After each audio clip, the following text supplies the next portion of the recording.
Is magic evil? I wanted to address some frequently asked questions or points that are brought up against magic. You have two main groups that consider magic as evil. You have Christians, mostly King James, and I understand there may be Christians who understand white magic, but you have these Christians that view magic as evil or demonic. Then you have this new category of people that is more broad. It's not a group, but a variety of different people who are aware of the cabal and global elite, and they look at them and see that they practice similar philosophies, so the conclusion is that, oh, well, magic must be evil and wrong because the cabal have these same practices. These are the main people who have this perspective that magic is something evil instead of some natural process. The rest of the audience is likely composed of people who have either had a magical experience, someone who's just learning about spirituality and the occult, or someone who doesn't really know about magic. And you might have the atheist that denies that magic even exists. But this video is more focused towards the first two groups. So what's magic? Magic is the science and art of causing change to occur in conformity with the will. Technically, any goal that you set and then do is a manifestation of your will, hence magic. But the wider picture is that magic is a phenomenon more directed to manifestation done through mind alone, meaning causing change in the physical world through thought. Now, this isn't normal, everyday, habitual thought, but as was said, a science and art of thinking. Another aspect to magic is states of consciousness. The atheist doesn't believe in magic because he's stuck in a very physical state of consciousness. We all experience different states of consciousness on a day-to-day basis, such as dreams and sleeping, but there are different practices that have been developed for over thousands of years. An esoteric system was developed in which, through ritual, changes in the real world could be manifested through mind power or will alone. It's important to note that magic only works in a God-based universe. The idea is that there's only two cosmologies, that of something, spirit, and that of nothing, materialism. The modern-day cosmology is that of materialism, which is the belief in cage of the modern-day atheist. In order to practice magic, we have to understand the concept of a hierarchy of spiritual planes, with the top plane being the Godhead or Source. Check out the Astral Plane Explained series if you want more info on these other planes of existence. Now again, there's this idea that because the King James Bible is against magic, or the simple fact that the Cabal themselves use this knowledge, that magic is totally evil and should not be practiced. There's a lot of moving parts to consider, so let's get started. The first point to make is that Christianity is based and was birthed out of what we now call the pagan tradition. Check out the Christian Origin series for more information on this history. Magic is not new and is the most ancient art form that we have, the science and art of manifesting through will. The first major point to make is to inform on the history of the ancient mystery schools. Magic has an honorable past, and it is the foundation of all religions. It was the philosophy of nobility, and the most advanced thinkers of our ancient past practiced this ancient science and art.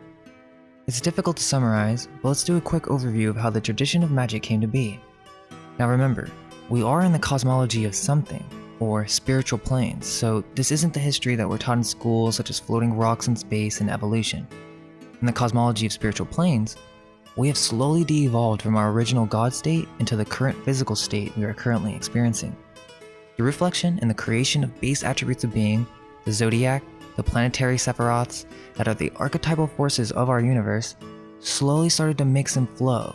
You could say their energies trickled down to the lower planes and created the vast variety of different thoughts and ideas. These thoughts then formed into concrete identities. As these identities begin to take life of their own, we begin to see the creation of concrete forms. Fluidity begins to halt as spiritual forces stop shape-shifting in an everlasting cyclic process and begin to create concrete forms with boundaries. This is the moment where you can start separating subject from object. This is the creation of the astral realm. For many aeons, we were beings on this astral realm, and you could say we were very primitive and pagan in our magical ways. There was evil, and there was good. But a philosophical system of spirituality had not been developed yet. This was still a very chaotic period in our magical history. Then came the creation of the material universe. Now this is a controversial subject, as the Gnostics do say that we were trapped in the material realm and all this other stuff, but to quickly comment on that, I think Gnosticism and nihilism got mixed up along the way and created this very negative spiritual outlook on magic. These archons or beings are actually within us. They cannot trap us. They are our chakras. They are the planetary archetypal forces that first began inside of you.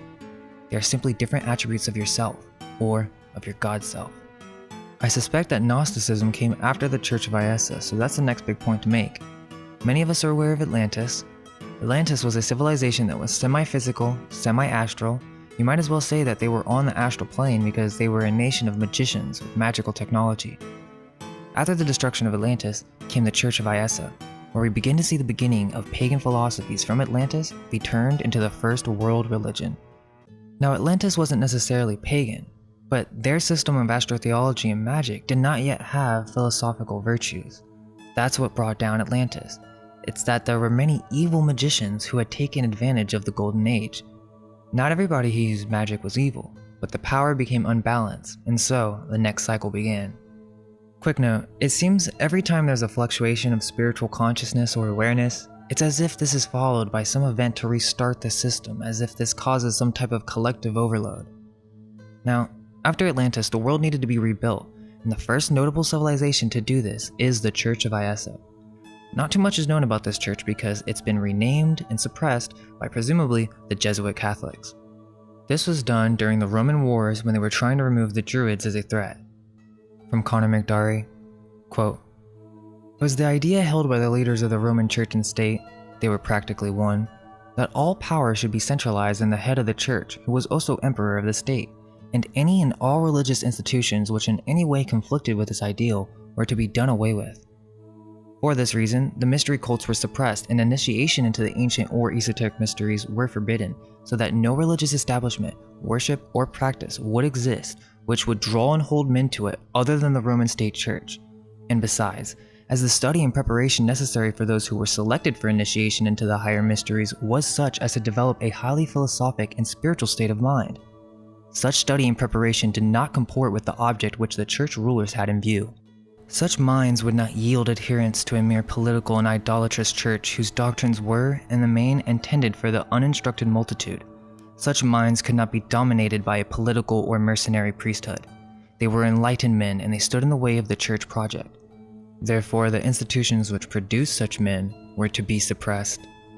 Quote, "The Great Pyramid and the group of which it is premier, together with the temples of the Nile Valley, are the most convincing witnesses and testimonials, offering no chance for contradiction or uncertainty as to the accomplishments and genius of the Irish, or, as it is called in history, the Aryan race." Quote, "In their great missionary pilgrimage, they circled the globe in order to give religion and knowledge of God to the different races of mankind. They also established priesthoods and gave alphabets to the races who were unenlightened in such matters up to this time." Let's just stop there for a second. We're about to connect that with Tartaria and the Church of Iessa and how they traveled across the world and established this first global civilization after the flood. Let's continue. Quote, "Ireland is the country in which the arts and sciences were first discovered and developed. To this country, the Greeks applied the term ogia, a term which was never given but to the very ancient, and it is from the Irish Aryans that the Greek traced their descent." From Donnelly's Atlantis, page 458. Quote, "It is to the Irish Magi we owe the discovery of fire and the common grains, which they developed from the grasses. They were the first people to practice agriculture. They invented the common tools of workmanship, which have come down to us practically unchanged from those ancient times." There were other civilizations that were creating contributions after the flood. It wasn't just the Church of Iessa. However, they're the first ones to notice because they are responsible for re-educating the entire world after the flood in what we now call the Bible. This may be shocking to some, but hang in there as I try to unveil this information. So what or who was the Church of Iessa? It's what we call the ancient Celts, Druids, or the ancient Aryans of the past. It gets confusing because this group has been mixed with many different cultures, such as the early Phoenicians, the Greeks, the early Romans, and the early Hebrews. They erased them by dividing them up into different cultures and names, but they could only change it so much. There's still evidence of this Celtic connection etymologically. Now, historians will tell you that this group came from the east, from Mongolia, but this is to cover the history of Atlantis. There was a migration from west to east after the flood. One of the clues are the many maps that show the vast amount of architecture and cities all over the area that we now call Tartaria. In Tartaria Explained Part 1, we talked about how Tartar is Gaelic and it means thief, but it also means confusion. Maybe they were given that name on purpose? And this is the best part. In this old Gaelic etymological book, it says the word Tartar is often accounted for by the story of an Irish soldier who in some eastern battle called out that he had caught a Tartar. Eastern battle? Could this be the massive architectures and civilizations that we see in the east in these old maps? After Atlantis, a group of survivors landed in Ireland. At this time, the Black Fomorians were inhabiting Ireland. I have more info on this in the Secret Black History videos. There was a big war, and this is repeated in the legends of the Tuatha Dé Danann and others. But over time, this civilization, the ones that we hear in fairy tales and whatnot, is actually not that long ago. Maybe 500 to 600 years ago? It's hard to tackle that all at once, but I can explain that as we go along. Now this group, as soon as they succeeded, colonized Ireland, Britain, and Spain, and began to move to the east. In the past, these lands were all owned by the ancient Druids, and at one point, these land masses used to actually be merged together, but that's another story. The Druids went all the way to Russia and China and created a global empire. This culture at this point was no longer Irish or Celtic. This is now a global civilization, and we're at the 400-300 year ago point now. Many different sects and cultures were developed from this church, creating the variety that we see today. When we present Tartaria, because I get people commenting all the time saying Tartarians were a very specific culture, well, we're not necessarily talking about that. We're talking about the white giant remains that can be found all around the world, similar myths and cultures that talk about red-haired giants that came and brought advanced civilization with them. Even the native Indians in America have legends about giants who possess electrical technology 300 to 500 years ago. So then why say Tartaria? It's really about semantics. We're talking about the last global civilization, the ones responsible for all the similarity in architectures around the world, the ones who passed spirituality and religion after the fall of Atlantis into the New World, and they had cities and architectures in South, North America, Cambodia, China, Turkey, Iran, and it goes on and on. That's why you see the blue eyes in many of these cultures around the world, including similar dances and cultural references. They're just slightly varied based on the location. And don't get me wrong, some cultures are drastically different, but how can you explain the coincidence of similar archetypal and religious themes from around the world? There was one system. This is what we refer to as Tartaria, an advanced global civilization that was erased from history in the past 500 years basically. It has nothing to do with the Tartars specifically. I've mentioned this in other videos. Now let's get into what were the mystery schools. There are two factors. You have the mystery schools after the Church of Ayesa was destroyed and taken over by the Jesuit Church, and they created these mystery schools sort of as a refuge for occultists in developing these abilities in secret. Okay, then you have the mystery schools that were during the Church of Ayesa. Now remember, the Church of Ayesa is not modern day Christianity, but it is its foundation. They didn't see magic as evil, but as a tool for spiritual enlightenment. I'm sure they had regulations for people who had any intention to use magic for evil. Which brings me to my next point, which is the concept of witches, Satan, and magic specifically being associated with evil came from the Jesuit Church themselves, or the Cabal. They purposefully created this view on magic in order to confuse us from our own power that lies within. And I'm sure there's many of you right now that are still denying the existence of an earlier Bible or the Church of Ayesa, but let's take a look at some of the forgeries created by the church and the inconsistencies that are pushed in the modern day. Now, this is pretty lengthy, a lot to cover just for one single video or even a single book. Quote, "As I have shown by citations that forgeries were committed, I shall prove by explanations that our Bible is an Irish book of pre-Roman times and an out-and-out theft without acknowledgement from the Irish Church of Ayesa. Any competent person who knows the Irish language cannot fail to recognize it." Quote, "Our present version of the Bible then is an authorized adaptation from the original Irish scriptures with alterations and additions made from time to time by Roman and British churchmen in secrecy as they deemed it necessary and advisable to do so." Quote, "The following agreement in the writings under the names of Matthew, Mark, and Luke regarding the impression made upon the people by the teachings of Jesus is an example which shows plainly the work of forging priests. It would be impossible for such agreement to have occurred in the original writings of any three men writing individually and independently on any subject whatsoever. But in fabrication from the older works and collaborating, The pre-scribe simply blundered and made each of the three witnesses write down and repeat the same identical expression in copy as to how Jesus impressed the people. Here is the forged testimony. Matthew says, "They were astonished at his doctrine." Mark says, "They were astonished at his doctrine." Luke says, "They were astonished at his doctrine." Quote, "Many authors and critics have commented upon and pointed out the inaccuracies and inconsistencies of the scriptures, and many of them have stated their firm belief that they were copied from older books. But none of them could obtain a clue beyond a surmise which was far from the truth, and none of them was able to produce the real facts which was necessary to convince." Quote, "They found so many flaws in it, which the jugglers did not cover up, that it kept the question open until the solution was found. The true source has escaped discovery until now. At least, it has never been disclosed to the knowledge of mankind as a whole. The Irish scriptures were altered and adapted to the scheme of the church in order to make the fable of Iessa a historical and geographical fact. Names from the scriptures were given to the places in Syria during its occupation by the Crusaders to bear this out.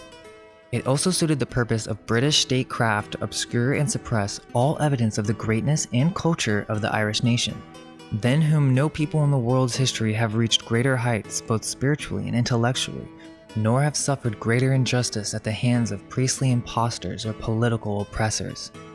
Quote, "The men who were engaged in executing this literary fraud committed as well as the audacious crime of completely effacing all evidence of credit due to the Irish nation for the most brilliant and glorious service to civilization and human enlightenment. It almost passes belief that a fraud so stupendous could escape so long without discovery. But when we consider the thoroughness and extent to which the plot was carried out, and the magnitude of the forces which were employed in the work, it's not so much to be wondered at. Forces such as the Roman Empire, with its world power, then the Roman Catholic Church, and the British Kingdom, with propaganda systemically spread abroad in order to create a false impression of everything pertaining to the past history of Ireland and her people. These are the forces which have perpetrated and profited by this great fraud. The deception is still continued, and the secret jealously guarded by both the Roman Church and Britain from the world at large, but more particularly from the Irish people who have suffered so much from those two adverse forces. The men who executed this plot were acting jointly in the interest of both Rome and Britain. Even to this day, the British government does not encourage, even if it will allow, excavations or investigations to be made about the Hill of Tara in Ireland." Let's just stop there for a second. There's a lot to read, but he gives a couple more examples of the usage of Irish symbols being used in the Bible. I'll try to add a couple more. Quote, "I'll give 2 citations here, with more to follow, to show that the names of many of the characters in the Bible are plainly Irish, and it is because of this fact that the Irish Roman Catholic priest would not allow the Irish Catholics to read the Bible. They were told not to read it, that it was not a sufficient rule of faith. The real reason was that some of the Irish people might recognize the Irish names in a Jewish Bible and ask questions that it would embarrass them to answer satisfactorily. Nevertheless, it is a very astonishing thing that now appears so clearly fraudulent could have escaped detection for so long a time. It will therefore be a surprise to Bible readers of today, who have had no suspicion of this deception, to be told that it was through the medium of the Irish language that the true key would be found for the solution of the mystery of the origin of the Bible. The proof of this fact is here given for all mankind to see and know." Quote, "The first of the 2 citations to be given in this chapter is from the book of John, chapter 3, 23rd verse. Quote, "And John was baptizing in Aenon near to Salem, because there was much water there, and they came and were baptized." In the latest revision of the Bible, the doctors have altered the word of Aenon and have made it Enon. In the older version, it is Aenon. This is a compound of 2 Irish words. Ain, meaning a circle of the sun, a year, and on, also a name of the sun. The complete word itself means the sun. The word on also signifies cause, reason, swiftness, fierceness, eagerness, excellent, noble, good, and also wolf dog. These are qualities and attributes associated with and applied to the solar sun. And to the sun god by the Aryan or Irish priest of Iessa, their theology was based on the idea that the supreme deity never had nor has a name. He is only known by attributes, as the good or God, holy most high, etc., and as the solar sun in the center of light. And his great representative, or sun, in our system, the sun god, is named after the qualities and attributes of some idea such as the horseman or charioteer, the strong one, or Samson, or the fierce one, Homs, the heavenly wolf, who is eager, swift, and fierce. The Irish, during their sojourn in Egypt, gave the name of On to one of their cities in the Nile. The city of On, the city of the sun, was afterwards called Heliopolis by the Greeks and Romans, or actually the Phoenicians. Salem is a Hebrew word, but the basis of it is in the Irish word solas, light, as Hebrew is a jargon of the Irish. It follows more or less closely the root it is taken from, as will be seen, so Salem means the city of God or light. Let's continue. Quote, "The meaning of this myth is that John, Ain, the sun, was baptizing in Aenon, the city of the sun, near to Salem, the city of God, in the realm of light, the celestial kingdom. Where else could such a being as the pure and perfected man be said to dwell? In this myth, John, Ain, Aeon, or Ein, three forms of the word and all pronounced Ein, represents the redeemed and glorified man at the highest stage of spiritual attainment, next to the messianic state, so that in his succeeding life or incarnation here again on earth, he will be the Messiah. In the Irish mythic narrative of the Bible, we see that after John, the prophet and the holy man, comes the perfected man God, the Messiah, Iesa, Jesus." Quote, "This is an example of the esoteric truth and wisdom which lies hidden beneath the veil of the scriptural allegory as formulated by those inspired Irish adepts, and though they have been denied the credit of authorship through a thieves' compact of silence, their wisdom and their works still exist in both the Bible and the Great Pyramid of Iesa." Like I said, there's definitely more to go over, but this is a pretty big claim to cover in a single video. There's a lot to look at.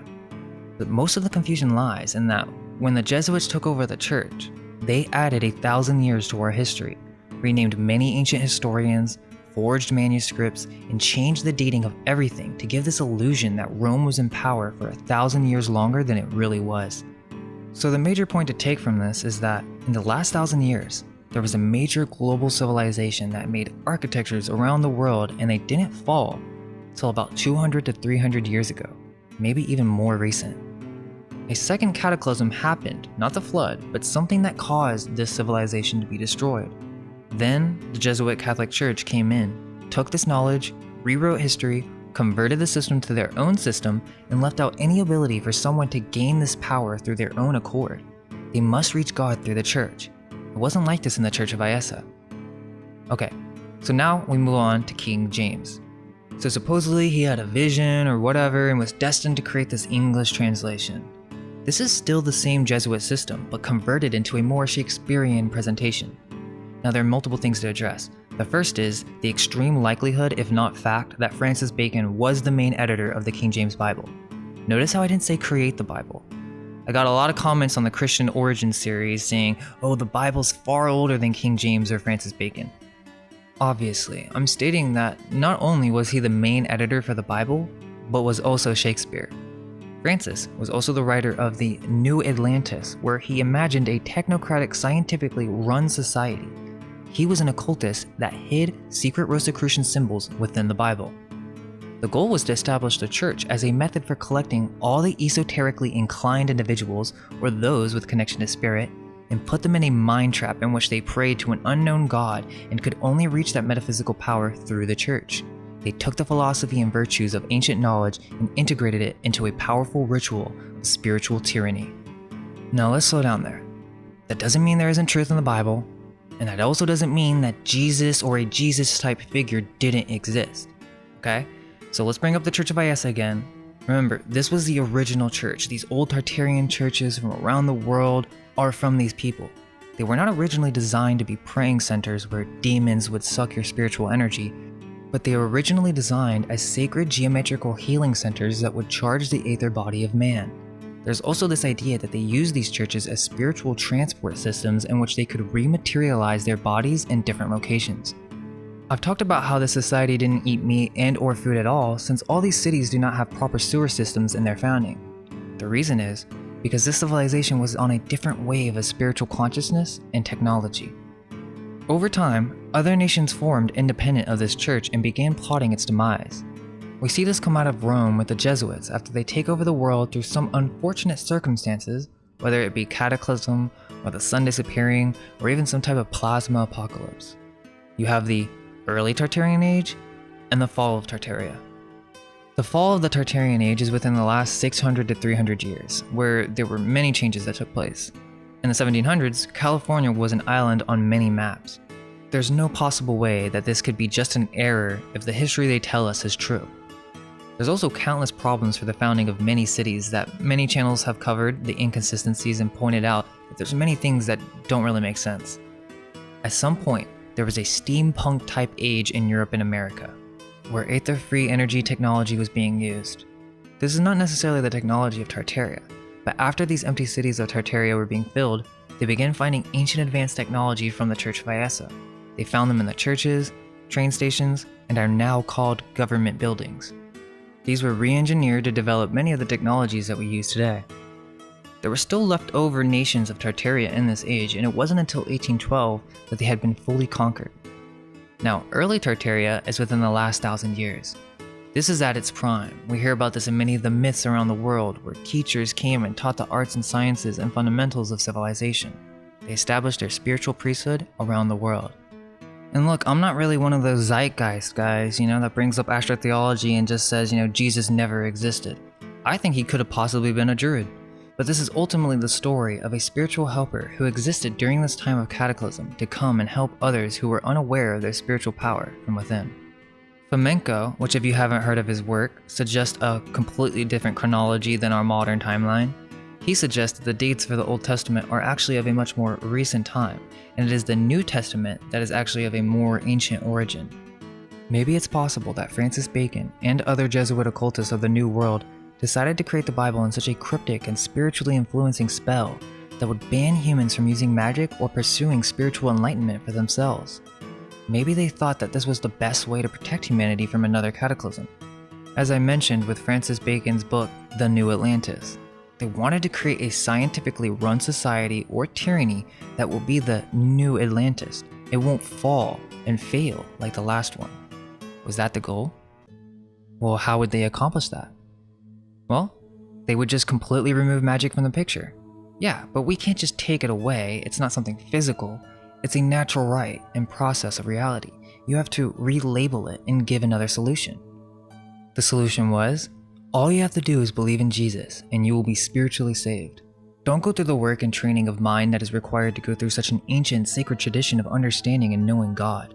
All you need is this physical book and Jesus, and you will have everything you need. For many, that's true. And there's no intention to take that away from you. However, if we look at the tyranny of the church and the removal of knowledge of the past age of the church, we see a deliberate attempt to remove ancient knowledge from passing on into this next age. The ancient knowledge is the perception of the world, it's the cosmology of the past. They needed to remove this concept that God is actually within man. This is the foundation for how the original church had practiced their philosophy, and it was not seen as blasphemous at all. Many advanced intellectual minds were created from this ancient philosophy of spiritual planes, and faculties resulted from their practice. Modern examples of magic include Satanism, which has nothing to do with the ancient tradition. They just have radicalized a compressed and oversimplified version of magic for evil and sometimes simply for cultural influence. New Ageism is the wokeness in spirituality. Things like the secret law of attraction or these cringy occult stores that are trying to sell spirituality to you. They have made occult knowledge look like a joke in the modern day. Then you have these elite cabal Luciferians, if you want to call them that, or who are taking part in magic. So, is magic evil? No. First off, if it wasn't for many of these individuals, I'm not sure we would know anything about the occult. Sure, I think many of these individuals partook in spreading propaganda to a degree, but let's just take Manly P. Hall for example. Now, there are some weird things about his story for sure, and he was a high-ranking Freemason or whatever, but that by no means takes away the knowledge presented in his works. You can call him evil, you can say he's elite, but until you actually read his works, you'll find it's just not the case. Magic is not only the ability to make change in the real world through different practices and the implications that follow, such as the cosmology of mind over matter, but it's the foundation for spiritual practice and enlightenment. We shouldn't avoid it simply because we see different elite figures who want to use it for control. If anything, it might be the only way to escape tyranny is to reclaim our natural-born magical powers and consciousness. Magic is a tool. You use it on a daily basis. If you're a Christian, you do it unconsciously. Praying is a form of magic. You're wishing for something to happen through a ritual of asking God in some form of repetitive mantra. Any type of hope thinking or belief is a form of magic.